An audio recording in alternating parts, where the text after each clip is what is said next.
우리 좌우에 계신 분들과 한번 인사했으면 좋겠습니다. 잘 나오셨습니다. 네, 한 번 더 인사할까요? 복 받으실 겁니다. 제가 처음에도 말씀드렸다시피 복은 다른 데서 오는 게 아닙니다.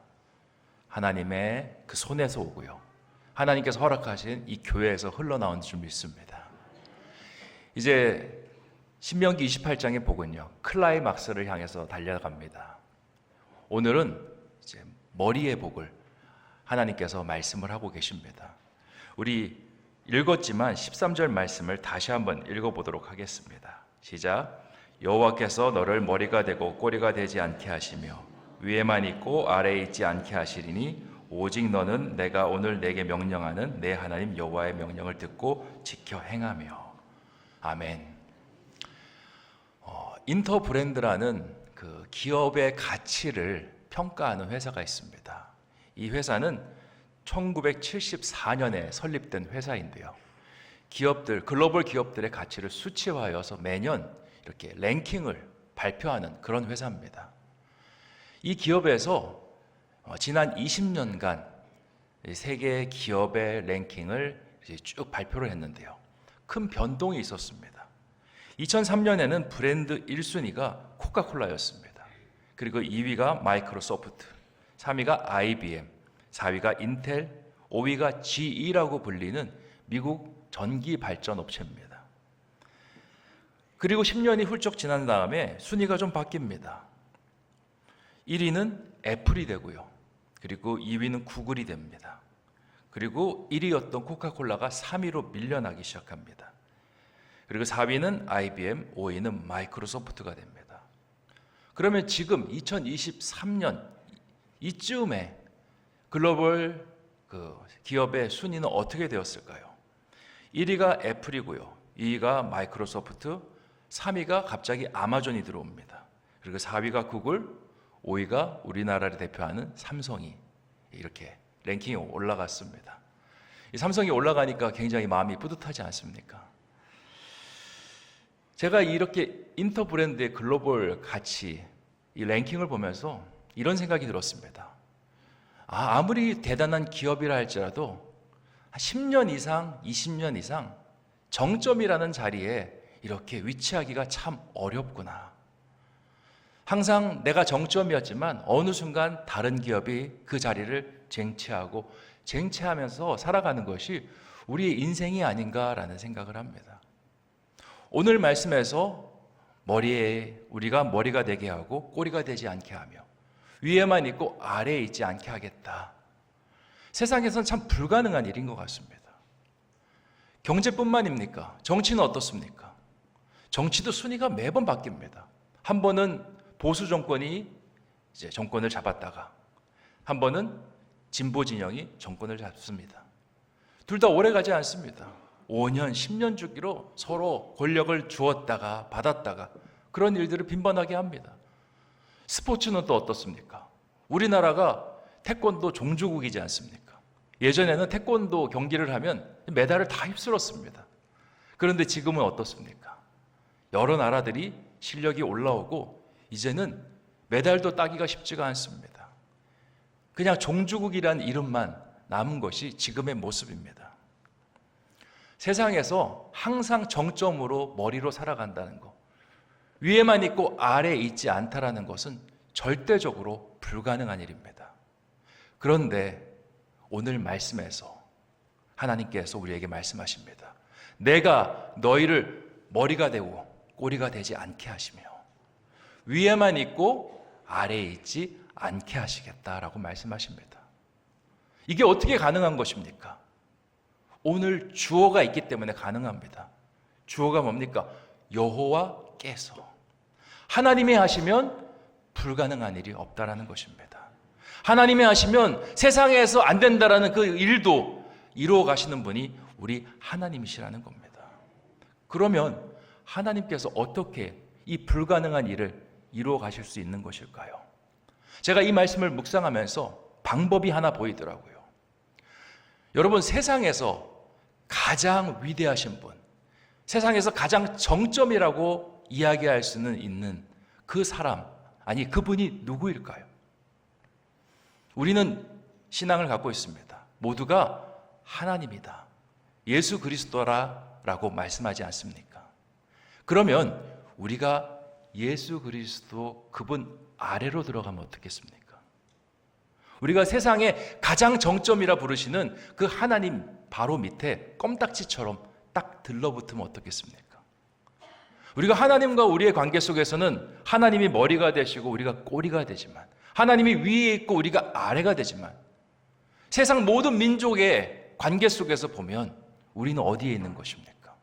그들의 머리에 있고 꼬리에 있지 않고, 그들의 위에 있고 아래에 있지 않는 사람이 되지 않겠습니까? 하나님께서 이것을 말씀하시는 겁니다. 오래전 프랑스에 샤를 9세라는 황제가 있었습니다. 이 황제는요, 인생에서 행복을 정말 갈망하던 황제였습니다. 그래서 어떻게 하면 행복해질 수 있을까 노력하고 애쓰던 사람이었습니다. 그런데 마음에 그 행복이라는 게 쉽게 찾아오지 않습니다. 늘 마음에 근심이 있고 걱정이 있습니다. 그래서 이것을 해결하기 위해서 많은 군사들을 양성하여서 자신의 성을 지키도록 하였고요. 그리고 많은 재물을 궁궐에 쌓아서 궁궐이 어려울 때 그 재물을 가지고 이겨낼 수 있도록 그렇게 하였습니다. 그리고 세상에 똑똑하다는 사람들은 자신의 주변에 다 참모로 그렇게 불렀습니다. 그런데 이렇게 궁궐을 채우고 나라를 채워도 마음속에 근심이 해결이 되지 않는 겁니다. 고민하다가 당대의 최고 철학자인 따소라는 사람을 찾아갑니다. 그리고 묻습니다. 철학자님, 제가 행복을 참 갖고 싶은데 마음속에 이 근심과 걱정이 해결이 되지 않습니다. 어떻게 하면 좋겠습니까? 우리 철학자님이 저에게 답을 주시든지, 아니면 저에게 세상에서 가장 행복한 사람을 알려주셔서 제가 그분에게 좀 배울 수 있도록 도와주십시오 라고 이제 부탁을 합니다. 그랬더니 따소가 이럽니다. 세상에서 가장 행복한 사람요, 1초도 안 돼서 대답합니다. 그건 하나님이지요. 그러니까 이 샤를 9세 황제가 노발대발합니다. 당연히 하나님은 전지전능하시고 무소부재하시니까 그럴 수 있죠. 하나님 말고 사람 중에 가장 행복한 사람은 누가 있겠습니까? 그랬더니 따소가 대답합니다. 사람 중에 그런 사람이 있다면 하나님과 가장 가까운 사람 아니겠습니까? 하나님과 가장 가까우기 때문에 그 사람 속에 어려움이 있다 할지라도 하나님이 도와주실 것이고, 그 사람의 인생 속에서 위기가 있다 할지라도 하나님 미리 그의 인생 속에서 관여하셔서 그 위기를 모면할 수 있도록 인도해 주시지 않겠습니까? 그래서 하나님과 동행하는 그 사람이 가장 세상에서 행복한 사람일 것입니다. 하나님께서 머리가 되고 꼬리가 되지 않게 하겠다, 위에 있고 아래에 있지 않게 하시겠다라는 말씀은 바로 이런 말씀입니다. 우리가 하나님의 말씀을 청종하면, 우리가 하나님의 말씀을 삼가 듣고 그 말씀대로 행하면, 하나님을 우리의 머리로 고백하면 하나님께서 우리를 세계 모든 민족 위에 뛰어난 민족, 내려오지 않는 민족으로 허락하시겠다라고 말씀하는 것입니다. 성경을 보면요, 스스로 머리가 되려고 했다가 큰 낭패를 본 사람이 있습니다. 대표적인 예로 누군지 아십니까? 아담입니다. 하나님께서 이미 세상에 머리를 허락하셨어요. 그런데 그걸로 만족하지 않습니다. 더 머리가 되어야겠다 하면서 선악과를 따먹습니다. 선악과를 따먹는 그 주된 이유가 뭡니까? 내가 하나님보다 더 머리가 되고 싶어하는 마음 때문에. 그래서 그거 어떻게 됩니까? 아래로 추락하죠. 근데 추락하는 정도가 아니라 타락이라고 이야기할 정도로 바닥으로 곤두박질 칩니다. 성경은 아니지만 교회의 전승을 보면 이 사단의 제왕인 루시퍼의 이야기가 나옵니다. 루시퍼 들어보셨죠? 루시퍼가 본래는 천사였습니다. 그 이름이 루시퍼인데 이 뜻이 뭐냐면 빛의 전달자라는 뜻을 갖고 있습니다. 이제 라틴어로 된 단어인데 럭스라는 빛을 의미하는 단어와 펄이라는 수여하다, 전달하다 단어가 결합된 이름을 가진 것이 바로 루시퍼였습니다. 이 본래는 빛의 천사였습니다.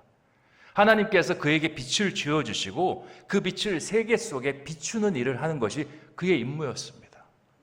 그런 일을 하다 보니까 땅에 있는 사람들이 루시퍼를 열광합니다. 자신에게 빛을 가져다 주니까 이제 루시퍼를 열광하는 거죠.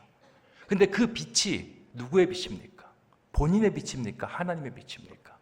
하나님의 빛이죠. 그런데 사람들의 열광에 취하기 시작해서 본인이 빛이 되려고 합니다. 그러다가 하나님과의 관계가 틀어지게 되면서 빛을 잃어버리게 되는 거죠. 빛의 전달자니까 빛을 주시는 분이 빛을 더 이상 주지 않으니까 그에게 남는 것이 무엇입니까? 어둠. 그래서 그가 사단으로 타락해서 떨어지고 마는 것입니다. 이 두 가지 이야기의 교훈이 우리에게 시사하는 바가 무엇입니까? 하나님의 사람은 하나님 앞에 머리를 조아려야 된다는 것입니다. 하나님께 머리를 조아리면 그 하나님이 우리를 머리로 세워주신다는 것입니다. 그리고 거꾸로 우리가 머리가 되려고 하면요, 우리는 세상에서 꼴이 더 이하의 모습으로 전락할 수밖에 없다는 것을 이 말씀에서 우리에게 가르쳐주고 있다는 것입니다. 그래서 오늘 말씀에서 하나님께서 이렇게 이야기합니다. 위에만 있고 아래에 있지 않게 하시리니 다음에 오직 너는 내가 오늘 내게 명령하는 내 하나님 여호와의 명령을 듣고 지켜 행하며, 이 말씀을 던지시는 겁니다. 머리가 되고 싶으냐? 위에만 있고 싶으냐? 중요한 것은 하나님 말씀을 네가 마음에 새기고 들으라. 우리는 늘 상반절에만 관심을 둡니다. 어떻게 하면 이 상반절을 이룰 수 있을까? 근데 하나님의 무게중심은 하반절에 있는 겁니다. 말씀만 따라가면 하나님께서 이 복을 허락하시겠다. 그리고 14절에 한 번 더 이야기하십니다. 우리 14절 말씀 같이 한번 읽어보겠습니다. 시작. 내가 오늘 너희에게 명령하는 그 말씀을 떠나 좌로나 우로나 치우치지 아니하고 다른 신을 따라 섬기지 아니하면 이와 같으리라. 아멘. 하나님께서 두 번에 걸쳐서 연달아 말씀하십니다. 제가 여러분께 말씀드렸죠. 성경에서 똑같은 말씀이 두 번 나오는 건 어떤 의미다? 강조의 의미다. 확신의 의미다. 그러니까 하나님의 무게중심은 여기에 있는 겁니다. 내 말씀을 한번 제대로 받고 따라봐라. 내가 너에게 어떻게 역사하는지 기대하라는 것을 하나님께서 말씀하고 계신 겁니다.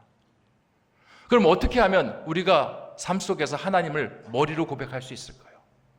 우리가 사업장에 나가지 않습니까? 기도하는 겁니다. 하나님, 이 사업장의 주인은 주님이십니다. 저는 주님의 꼬리가 되게 하여 주시옵소서. 이 사업장의 진정한 사장은 주님이십니다. 저는 주님의 종이 되게 하여 주시옵소서. 자녀를 위해서 기도할 때도 마찬가지입니다. 이 자녀 제 것이 아닙니다. 하나님의 것입니다. 하나님의 방식으로 기를 수 있도록 인도하여 주시고 하나님을 머리로 섬길 수 있는 이 아이가 될 수 있도록 인도하여 주시옵소서. 할 때 하나님이 우리 자녀를 머리가 되고 꼬리가 되지 않게 하시고요, 위에만 있고 아래에 있지 않게 하신다는 것입니다. 사자성어 중에 호가호이라는 말 들어보셨습니까? 여우호자에 빌릴 가자, 그리고 호랑이 호자에 위험 위자를 써서 여우가 호랑이의 위험을 빌린다라는 뜻을 갖고 있습니다. 이게 어떤 때 사용되냐면요, 어떤 남의 위세를 업고서 자신의 위세를 뽐내는 상황을 이야기하기 위해서 쓰는 사자성어입니다. 이 사자성어가 만들어지게 된 배경이 있습니다. 중국 초나라 때인데요, 그때 아주 훌륭한 재상인 소해율이라는 사람이 있습니다. 이 사람은 덕망이 깊고 지식이 풍부하며 지혜가 아주 많던 사람이었습니다. 그래서 이 사람의 지혜를 듣기 위해서 많은 백성들이 소해율을 찾아왔습니다.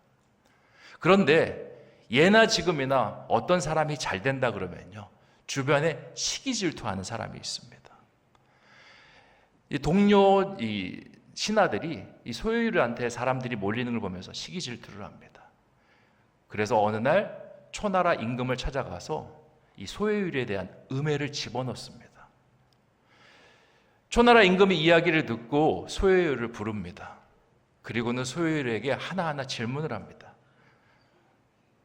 자네 소해율, 자네가 그렇게 지식이 뛰어나다면서, 덕망이 많아서 백성들이 그렇게 자네를 많이 찾아온다면서, 그리고 마지막 말을 딱 던집니다. 그래서 이 소해율, 자네가 이 초나라 임금보다 더 대단하다면서 딱 이러면서 불편한 신기를 탁 드러내는 겁니다. 소해율이 당황합니다. 어떻게 이 문제를 풀어갈 수 있을까? 그리고는 임금에게 한 가지 이야기를 들려줍니다. 초나라 어느 숲속에 이 호랑이가 임금으로 군림합니다. 호랑이가 그날따라 이리저리 숲을 거니는데 너무 배고픈 나머지 오늘 숲에서 가장 먼저 만나는 짐승을 내가 먹이로 삼겠노라 라는 결심을 합니다. 그리고 길을 가는데 여우를 만납니다. 여우를 단박에 딱 잡아서 오늘 내가 너를 요깃거리로 삼아야겠다 하고 딱 입을 벌려서 먹으려고 하는 순간 여우가 이야기를 합니다. 호랑이 임금님, 저를 드시면 안 됩니다. 왜? 저는요 보통 여우가 아닙니다. 저는 하늘이 내린 영험한 여우입니다. 이렇게 이야기하는 거예요. 호랑이가 콧방귀를 낍니다. 네가 살려고 별짓을 다 하는구나. 아닙니다. 제 말이 정말 사실입니다. 제가 제 말이 참인지 거짓인지 우리 호랑이 임금님에게 증명하여 보이겠습니다. 어떻게 증명할래? 저를 따라 우리 숲속을 한번 거닐어 보십시오. 그러면 동물들이 어떻게 반응하는지 우리 호랑이 임금님께서 보게 되실 것입니다. 그리고는 이 앞에 여우가 앞장서고요. 뒤에 호랑이를 대동한 채 숲을 거닙니다. 그러자 여우를 보고 모든 동물들이 다 도망을 갑니다. 그런데 우리는 알지 않습니까? 왜 동물들이 도망갔는지. 여우가 무서워서 도망갔습니까? 아니죠. 뒤에 따라오는 호랑이가 무서워서 도망간 거 아니겠습니까? 소요율이 이렇게 이야기를 마칩니다. 제가 사람들에게 그렇게 좋은 소리를 듣는 것은 제가 뛰어난 것이 아니라 뒤에 호랑이 같은 우리 초나라 임금님이 계시기 때문에 저에게 이런 은혜가 있는 것입니다 하면서 위기를 모면했다라는 것입니다. 우리의 삶도 마찬가지입니다. 우리는 보잘것 없습니다. 우리가 몸을 키워봤자 얼마나 클 수 있겠습니까? 하지만 몸을 따로 키우지 않아도요, 우리 뒤에 하나님을 대동한 채 걸어가면요, 하나님께서 길을 여시고 하나님께서 세상을 인도하시고 하나님께서 몸물리칠 적들이 없게 하실 것입니다. 그게 바로 오늘 말씀에서 이야기하는 하나님의 복인 것입니다. 우리가 해야 될 것은 하나님이 어디로 가시는지 그 발걸음의 방향을 맞추시는 것입니다. 5일간의 신명기의 복이 다 선포되었습니다. 말씀을 잘 듣는 것도 중요하지만 진짜 중요한 건 다음입니다. 말씀대로 살아내는 거. 저는 이런 분들 많이 봤습니다.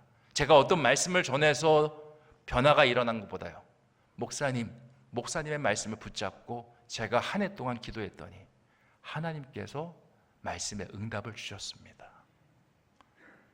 이제 2024년을 시작하는데 말씀 따라 살아가면서 신명기의 복이 진짜 여러분의 복이 되시기를 주님의 이름으로 축원드립니다. 기도하겠습니다. 이 시간 주신 말씀을 생각하며 함께 기도하기를 원합니다. 하나님, 우리는 늘 머리가 되고 위에만 있는 것에 관심을 둡니다. 하나님께서 그리 하시겠다 말씀하십니다. 그런데 하나님의 사람들이 진짜 봐야 될 것은 하나님의 명령을 따라 지켜 행하며입니다. 그 말씀을 듣고 좌로나 우로나 치우치지 않는 것을 하나님께서 더 강조하시는 줄 믿습니다. 이것이 선행될 때 내가 그 다음으로 머리가 되는 복을, 꼬리가 되지 않는 복을, 위에만 있는 복을, 아래에 있지 않는 복을 허락하시겠다 말씀하신 줄 믿습니다. 하나님, 2024년을 이제 출발하는 이 시점에 하나님을 우리의 머리로 삼고 그분을 따라가는 우리 모두가 되게 하여 달라고 합심하여 같이 기도하도록 하겠습니다. 좋으신 아버지 하나님, 감사합니다. 아버지, 우리의 삶 속에 하나님을 머리로 삼는 일들이 있게 하여 주시옵소서. 우리가 하나님의 꼬리가 되게 하여 주시고 하나님을 위에 있게 하여 주시고 우리가 그 아래로 들어가는 삶을 살아갈 수 있게 하여 주시옵소서. 내가 세상 속에서 머리가 되려고 하고 세상 속에서 능력이 되려고 하면 아버지 하나님, 거기엔 답이 없습니다. 오히려 아담과 루시퍼의 교훈이 우리에게 언론되어 있지 않습니까? 주님을 가장 우선순위로 삼고 살아갈 수 있게 하여 주시옵소서. 사업장의 주인이 되어주시고 또한 아버지 하나님, 주님께서 우리 자녀들의 주인이 되어주셔서 하나님의 은혜가 우리 가운데 충만히 임할 수 있도록 주여 축복하여 주시옵소서. 한 가지 더 기도하기를 원합니다. 하나님, 우리에게 귀한 가정을 주셨습니다. 우리 가족들 정말 하나님께서 주신 귀한 선물들인데, 어떤 사람들은 하나님의 자녀로 하나님을 아바 아버지로 고백하는 가족들이 있으며, 또 그렇지 않은 가족들도 참 있습니다. 또 어떤 가족들은 하나님을 알았지만 지금 하나님 곁을 떠난 가족들도 있습니다. 하나님, 우리 가족들이 주님을 알게 하여 주시고 주님을 머리로 삼는 귀한 은혜가 있을 수 있도록 인도하여 주시옵소서. 또한 다음 세대들을 위해서 기도하기를 원합니다. 다음 세대가 하나님을 아바 아버지로 고백하게 하여 주시옵소서. 지금은 아빠의 하나님, 엄마의 하나님, 조부모의 하나님으로 섬기고 있는데, 이제는 나의 하나님으로 고백할 수 있는 우리 아이들 되게 하여 주시고, 그렇게 우리 신성의 미래를 책임지는 우리 아이들 될 수 있도록 인도하여 주시옵소서. 또한 그들을 가르치는 교사들이 있습니다. 하나님, 기름 부어주시고, 교사로 섬긴다라는 것이 시간적으로, 물질적으로, 여러 가지 것들로 에너지적으로 소비해야 될 것이 참 많습니다. 힘을 주시고 능력 주시고 성령의 은혜를 샘솟듯이 허락하여 주셔서 그 일 잘 감당할 수 있도록 우리 가정과 다음 세대와 교사를 위해서 합심하여 기도하도록 하겠습니다. 좋으신 아버지 하나님, 우리 가정을 위해서 기도합니다. 하나님께서 주신 귀하고 복된 가정, 아버지 하나님, 어떤 지체들은 믿음 안에서 신앙을 가지고 고백하는 지체들도 있지만, 어떤 지체들은 아버지 하나님, 주님을 모른 채 살아가며 또 주님을 알았지만 주님의 곁을 떠나서 살아가는 지체들도 있습니다. 주님, 긍휼히 여겨 주셔서 우리 가정들이 주님을 다시 바라보는, 주님을 머리로 삼는 은혜들이 다시 있을 수 있도록 인도하여 주시옵소서. 아버지 하나님, 내 자녀가, 내 부모가 교회를 다니지 않고 하나님 믿지 않는다는 거 얼마나 아픔입니까? 하지만 아무리 기도하여도 응답될 기미가 보이지 않아 마음이 답답합니다. 하지만 끝까지 기도하게 해주시고 기도의 줄을 놓지 않을 수 있도록 도와주시옵소서. 다음 세대와 교사 가운데 함께 해주셔서 아버지, 그 가운데 하나님을 나의 하나님으로 고백할 수 있는 은혜들이 있게 해주시고, 성령의 기름 부음이 아버지 폭포수와 같이 부어질 수 있게 해주시옵시며, 교사들 특별히 애쓰고 수고하는 그 손길들 기억하여 주시고 하나님의 은혜가 충만히 임할 수 있도록 주여 동행하여 주시옵소서. 좋으신 아버지 하나님, 새해맞이 새벽 부흥회를 5일간 은혜 가운데 마치게 해주시니 참으로 감사합니다.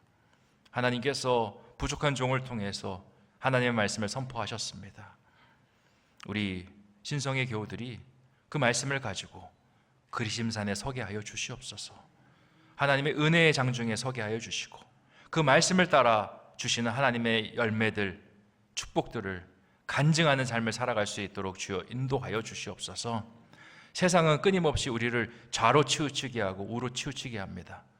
하지만 우리가 서로 연결되고 서로 보듬어주고 서로 중보하면서 세상이 아무리 흔들어 놓는다 할지라도 담대하게 하나님을 향해 걸어가는 모든 성도 되게 하여 주시옵소서. 5일간 이 사역을 준비하면서 또 보이는 곳에서 보이지 않는 곳에서 수고한 손길들이 참 많습니다. 찬양으로, 반주로, 방송으로, 또 안내로 하나님께서 기억하여 주셔서 그들 가운데 동행하여 주시고 하나님의 축복이 충만히 임할 수 있도록 인도하여 주시옵소서. 지금은 우리 구주 예수 그리스도의 은혜와 하나님 아버지의 극진하신 사랑하심과 성령님의 감동 감화 내주 교통하심이 주 안에서 하나님의 말씀을 청종하여 하나님께서 우리를 머리로 삼아주시고 위에 거하게 해주시는 복을 받아 누리기를 소원하는 우리 신성의 교우들 머리 위에, 그들의 가정 위에, 자녀들 위에, 모든 삶의 자리 위에, 기도 제목 위에 이제부터 영원토록 함께하여 주시기를 간절히 축원하옵나이다. 아멘.